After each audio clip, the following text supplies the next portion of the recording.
Hi viewers, welcome to our channel. ప్రస్తుతం మనతో పాటు దాము బాలాజీ గారు సీనియర్ జర్నలిస్ట్ ఉన్నారు. వారితో ఒకసారి మాట్లాడదాం. సార్ నమస్కారం సార్. సార్, ఢిల్లీలో ఇద్దరు టెర్రరిస్టులు భారీ బాంబ్ బ్లాస్ట్ చేయడానికి ప్రయత్నాలు చేశారు. అది భగ్నం అయిపోయింది. పోలీసులు వాళ్ళిద్దరిని కూడా అరెస్ట్ చేసినట్లుగా వార్తలు వస్తున్నాయి సార్. మరి ఎవరి ఇద్దరు టెర్రరిస్టులు? మన రీసెంట్ గా హైదరాబాద్ లో కూడా ఇటువంటి ప్రయత్నమే చేశారు, అక్కడ కూడా ఫెయిల్ అయిపోయారు. మరి ఇప్పుడు ఢిల్లీలో ఎవరు ప్రయత్నం చేశారు, ఎలా పట్టుకున్నారు, దీనికి సంబంధించిన ఎటువంటి ఇన్ఫర్మేషన్? యాక్చువల్ గా ఆపరేషన్ సింధూర్ తర్వాత వాళ్ళు పాకిస్తాన్ వాళ్ళు బునియాన్ ఈ మస్రూర్ అనే ఒక ఆపరేషన్ వాళ్ళు చేశారు. ఈ రెండు ఆపరేషన్లు అయినాక ట్రంప్ కాల్పుల విరమణ జరిగిందని ప్రకటించాడు. ఆ తర్వాత మన ఇండియన్ గవర్నమెంట్ ప్రకటించింది. దీని తర్వాత నుంచి ఇండియాలో రకరకాల ప్లేసుల్లో స్లీపర్ సెల్స్ లేకపోతే టెర్రరిస్ట్ యాక్టివిటీలు బయటికి వస్తున్నాయి. అలాగా మొన్న హైదరాబాద్లో సిరాజ్ అండ్ సమీర్ అని ఇద్దరు టిఫిన్ బాక్స్ బాంబులను పెట్టడానికి దాదాపు 4 ప్లేసుల్లో పెట్టడానికి ట్రై చేస్తున్నారు. వాళ్ళతో పాటు ఇంకొక 4 కూడా ఉన్నారు. ఆ 4 దొరకలేదు. ఇద్దరైతే దొరికారు, కోర్టుకు పెట్టారు, విశాఖపట్నం జైలుకి పెట్టారు. ఆ తర్వాత వాళ్ళని 7 రోజుల పాటు పోలీస్ కస్టడీకి కూడా అప్పగించారు. వాళ్ళు ఇప్పుడు విజయనగరం పోలీస్ స్టేషన్లో ఉన్నారు. ఎన్ఐఏ దాని మీద విచారిస్తుంది. ఇలాగా ఇప్పుడు ఏమైందంటే ఇండియాలో ఉండే కౌంటర్ ఇంటెలిజెన్స్ ఏజెన్సీలు, తర్వాత స్పెషల్ ఇంటెలిజెన్స్ బ్యూరోలు, ఎన్ఐఏ, లోకల్ పోలీసులు అందరూ కూడా అప్రమత్తంగా ఉన్నారు. ఎందుకంటే నేను చాలాసార్లు చెప్పాను, టెర్రరిస్ట్ ఆర్గనైజేషన్కి రకరకాల స్ట్రక్చర్లో రకరకాల లేయర్స్ ఉంటాయి. అందులో ఒకటి ఓజీడబ్ల్యూస్ అంటారు, అంటే over ground workers. Next sleeper cells. అది కాకుండా డైరెక్ట్గా టెర్రరిస్ట్ ఎగ్జిక్యూటివ్ టీమ్స్ ఉంటాయి. ఎగ్జిక్యూటివ్ టీమ్స్ ఏమో వాళ్లే అటాక్స్ చేయడం అవన్నీ చేస్తే, మొన్న పహల్గామ్లో చేసింది అలాంటి టీం, ఆపరేటివ్స్ అంటారు వాళ్ళని, అలాంటి ఆపరేటివ్స్. అలా కాకుండా ఓజీడబ్ల్యూ అంటే ఓవర్ గ్రౌండ్ వర్కర్స్. వీళ్ళు లాజిస్టిక్స్ సప్లై కావచ్చు, లేకపోతే ఇంటెలిజెన్స్ అందివ్వడం కావచ్చు, కలెక్ట్ చేసి అందివ్వడం కావచ్చు, రిక్రూట్మెంట్ కావచ్చు, లేకపోతే వాళ్ళకి సేఫ్ హౌసెస్ ప్రొవైడ్ చేయడం, ఫుడ్, మెడిసిన్స్ ఇవన్నీ ప్రొవైడ్ చేయడం కావచ్చు, కమ్యూనికేషన్ ఇవ్వడం కావచ్చు, ఇవన్నీ ఈ ఓజీడబ్ల్యూ చూస్తుంటారు. ఎప్పుడైనా టెర్రరిస్టులు వాళ్ళు రాలేక, ఆపరేటివ్స్ రాలేక అత్యవసర పరిస్థితుల్లో యాక్షన్స్ చేయమంటే వీళ్ళే కూడా చేస్తారు.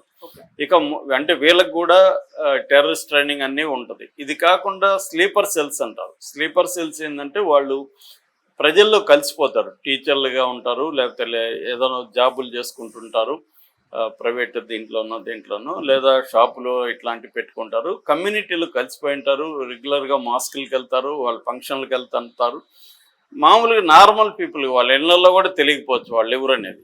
నార్మల్ పీపుల్గానే ఉంటారు. కానీ వాళ్ళు మెల్లగా అండర్ కరెంట్గా ఈ యాంటీ హిందూ ఐడియాలజీని క్రియేట్ చేయడం, యాంటీ ఇండియన్ ఐడియాలజీని క్రియేట్ చేయడం, ముఖ్యంగా యూత్ మీద ఫోకస్ చేసి వాళ్ళతో స్నేహం చేసి వాళ్ళకి అనేక విషయాలు చెప్పడం ద్వారా ప్రపంచవ్యాప్తంగా ముస్లింలు ప్రమాదంలో ఉన్నారు అన్న ఒక దీని తీసుకెళ్లడం ద్వారా, గాజా విషయం కావచ్చు, ఇరాన్ కావచ్చు, మన దేశంలో ఉన్న ముస్లింల పరిస్థితి కావచ్చు, వీటి మీద నెగిటివ్ ఇన్ఫర్మేషన్ ఫీడ్ చేసి వాళ్ళ బ్రెయిన్స్ని మార్చడం అనే కార్యక్రమం కూడా ఈ స్లీపర్ సెల్స్ చేస్తారు. అట్లాగే వీళ్ళకి రేపు పొద్దున ఎటువంటి ఆర్డర్స్ వస్తే ఆ పని చేస్తారు. మీరు వెళ్ళి ఎక్కడెక్కడ బాంబులు పెట్టచ్చు అనేది మాకు ప్లాన్ చేసుకుని ఫోటోలు అవన్నీ తీసుకొని చెప్పండి అంటే వీళ్ళు వెళ్ళి చెప్తారు. లేకపోతే ఎవరికైనా హెల్ప్ కావాలంటే వీళ్ళు వెళ్ళి పలానా వాళ్ళకి పలానా హెల్ప్ చేయమని చేస్తారు. లేదా హ్యూమన్ కొరియర్ సర్వీస్, అంటే ఒక దగ్గర నుంచి ఇన్ఫర్మేషన్ ఇంకొక దగ్గరికి అందించమంటే అందిస్తారు. ఇలాంటివి స్లీపర్ సెల్స్ చేస్తుంటాయి. అయితే ఒక్కోసారి స్లీపర్ సెల్లే ఆపరేటివ్స్గా మారిపోయే అవకాశం ఉంది. ఇప్పుడు ఈ ఓజీడబ్ల్యూ పనిచేయలేక, లేకపోతే డైరెక్ట్గా టెర్రరిస్టులు పనిచేయలేనప్పుడు స్లీపర్ సెల్స్కి ఆదేశాలు వస్తాయి.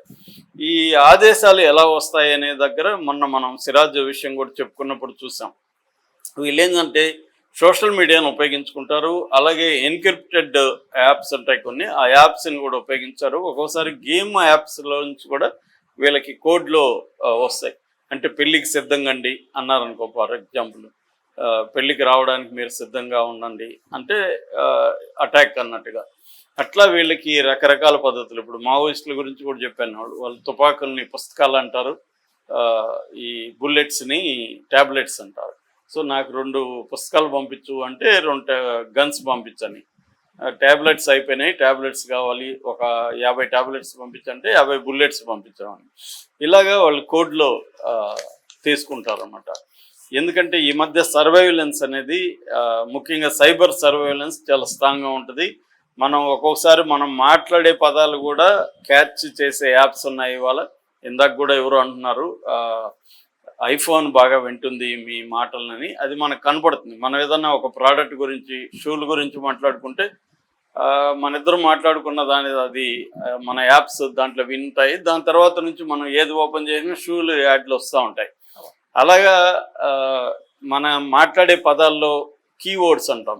ఈ కీవర్డ్స్ని క్యాచ్ చేస్తుంది, అది అలర్ట్ చేస్తుంది. వాళ్ళ దగ్గర ఉన్న సాఫ్ట్వేర్లో, ఈ కౌంటర్ ఇంటెలిజెన్స్ దగ్గర సాఫ్ట్వేర్లో అలర్ట్ చేస్తుంది. అందుకని వీళ్ళందరూ కూడా కోడ్ లాంగ్వేజ్లో మాట్లాడుకుంటారు. ట్యాబ్లెట్ అంటే వాళ్ళకి డౌట్ రాకపోవచ్చు, పుస్తకం అంటే డౌట్ రాదు. అదే మనం బుల్లెట్ గన్ అన్నాం అనుకో వాళ్ళ అక్కడ క్యాచ్ వర్డ్స్ వెళ్ళిపోతాయి. అందుకని వీళ్ళు అలా మాట్లాడుకుంటారు. సో ఇప్పుడు ఏమైంది ఇక్కడ, ఈ లష్కర్ ఇ తోయిబా అండ్ జైషే మొహమ్మద్, ఈ రెండు అతిపెద్ద ఆర్గనైజేషన్స్. ఇవి కాకుండా ఇండియా ముజాహిదీన్, ఈ మిగతా టిఆర్ఎఫ్ కదా, అదే ద రెసిస్టెన్స్ ఫ్రంట్, ఇలాంటివి కవర్ ఆర్గనైజేషన్స్. ఎందుకంటే ఈ లష్కర్ ఇ తోయిబా అండ్ జైషే మొహమ్మద్ని ఇంటర్నేషనల్గా టెర్రరిస్ట్ ఆర్గనైజేషన్గా డిక్లేర్ చేశారు. కాబట్టి వాళ్ళు దొంగ పేర్లు పెట్టుకొని వేరే ఆర్గనైజేషన్లో తరఫున పనిచేస్తుంటారు.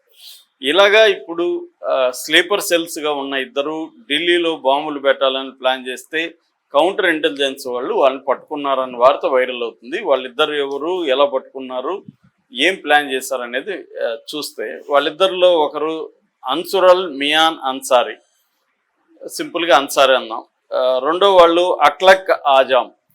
ఈ ఇద్దరిని పట్టుకున్నారు పోలీసులు, అక్కడ యాంటీ కౌంటర్ ఇంటెలిజెన్స్ వాళ్ళు. ఈ అన్సారీ అనేవాడు ఖతార్లో 2008 నుంచి క్యాబ్ డ్రైవర్గా ఉంటున్నాడు. అయితే అక్కడ ఈ ఐఎస్ఐ, పాకిస్తాన్కి సంబంధించి ఇంటర్ సర్వీసెస్ ఇంటెలిజెన్స్ అనే ఐఎస్ఐ వాళ్ళు అక్కడ హ్యాండ్లర్స్ ఉండి, వాళ్ళు ఇతన్ని మెల్లగా ఇతనితో ఫ్రెండ్షిప్ చేసి, ఇతనికి బ్రెయిన్ వాష్ చేసి, ఇతన్ని టెర్రరిస్ట్ యాక్టివిటీలోకి రమ్మని పిలిచారు.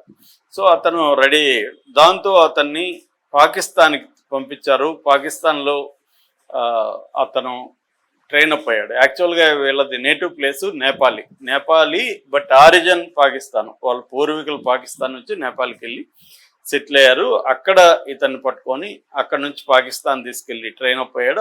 ఆ తర్వాత నేపాల్ గుండా ఇండియాకి వచ్చాడు, ఢిల్లీకి వచ్చాడు. ఇది ఇతను లోకల్ గై. రెండవ వ్యక్తి ఆజామ్ అనేవాడు రాంచీ, జార్ఖండ్. ఇతనికి ఒక ఆదేశం ఇచ్చారు, ఇట్లా ఒక ఆపరేటివ్ వస్తున్నాడు, అతనికి నువ్వు హెల్ప్ చెయ్యి అని. ఇతను ఒక రకంగా స్లీపర్ సెల్ గై. అన్సారీ ఏమో యాక్టివ్ ఆపరేటర్, టెర్రరిస్ట్ ఆపరేటివ్. ఇతనేమో ఆజామ్ ఏమో స్లీపర్ సెల్ గై. సో ఈ స్లీపర్ సెల్ గై ఆపరేటివ్కి హెల్ప్ చేయమని వీళ్ళు చెప్తే, ఇతనికి లాజిస్టిక్స్ అవన్నీ ప్రొవైడ్ చేయమంటే ఇతను ఢిల్లీకి వెళ్ళి రాంచీ నుంచి లాజిస్టిక్స్ అవన్నీ ఇతనుకున్న సర్కిల్ ద్వారా లాజిస్టిక్స్ అవన్నీ ఈ అన్సారీకి ప్రొవైడ్ చేస్తున్నాడు. అంటే ఉండడానికి చోటు కావచ్చు, అతను ఏమడిగితే వెహికల్ కావచ్చు వెహికల్, ఇవన్నీ ప్రొవైడ్ చేయడం అనేది చేస్తున్నారు. దీన్ని ఎలా పట్టుకున్నారంటే అది బయటికి చెప్పట్లేదు, కానీ ఇది మాత్రం చాలా సక్సెస్ఫుల్ ఆపరేషన్ అని ప్రకటించుకుంటున్నారు. ఇది ఒక రకమైన textbook of counter intelligence mission అనేది కూడా వాళ్ళు అనౌన్స్ చేశారు, కౌంటర్ ఎస్పినేజ్ మిషన్. ఎందుకంటే వీళ్ళిద్దరూ ముజమ్మిల్ అండ్ ఇషాన్ ఉర్ రహామ్, అంటే ఇతనే డానిష్ అనేవాడు మన జ్యోతిర్మయి కేసు, అమ్మాయి పేరే జ్యోతి మల్హోత్రా కేసులో కూడా ఇతని పేరే ఉంది. ఈ డానిష్నే ఆమె కాంటాక్ట్ చేసింది. అతని పేరు కూడా వేరే పేరుతో నోట్ పెట్టుకుందాం స్టోర్లో.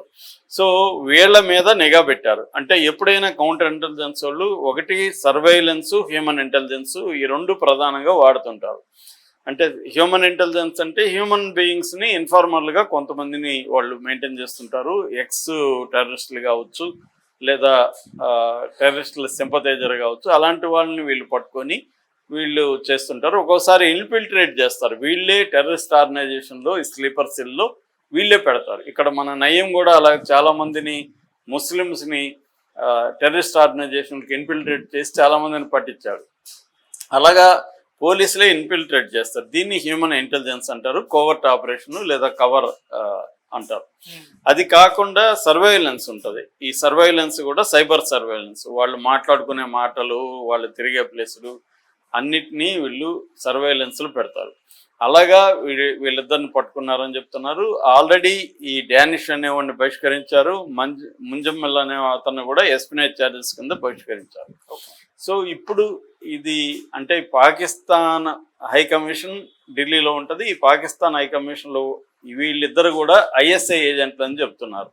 అంటే ఇక్కడ మన అసలు ఐఎస్ఐ ఏజెంట్ని పాకిస్తాన్ హై కమిషన్లో ఎందుకు ఇన్ని రోజులు పెట్టుకున్నాం అనేది కొంత ప్రశ్న వస్తుంది. ఎందుకంటే మన కౌంటర్ ఇంటెలిజెన్స్ ఫెయిల్ అయిందా, లేకపోతే తెలిసి కూడా వాళ్ళ మీద నిఘా పెట్టుకొని ఏం జరుగుతుందో చూద్దామని వెయిట్ చేస్తున్నారా, అది కూడా పాసిబిలిటీ ఉంది. ఎందుకంటే తెలిసి కూడా వాళ్ళని వదిలేయడం, అంటే తెలిసి వాళ్ళని మేము పట్టుకోలేదంటే వాళ్ళు ఇంకా రెచ్చిపోయి బిహేవ్ చేస్తారు కాబట్టి వాళ్ళ మీద నిఘా పెట్టడం, ఇది కూడా ఒక స్ట్రాటజీ. అలాగే ఏమైనా చేశారన్న డౌట్ కూడా వస్తుంది. ఏదేమైనా వీళ్ళిద్దరిని ఇప్పుడు అరెస్ట్ చేశారు. వీళ్ళ మీద అఫ్సియల్ సీక్రెట్స్ యాక్ట్ 2023 దాని కింద BNS 150 కింద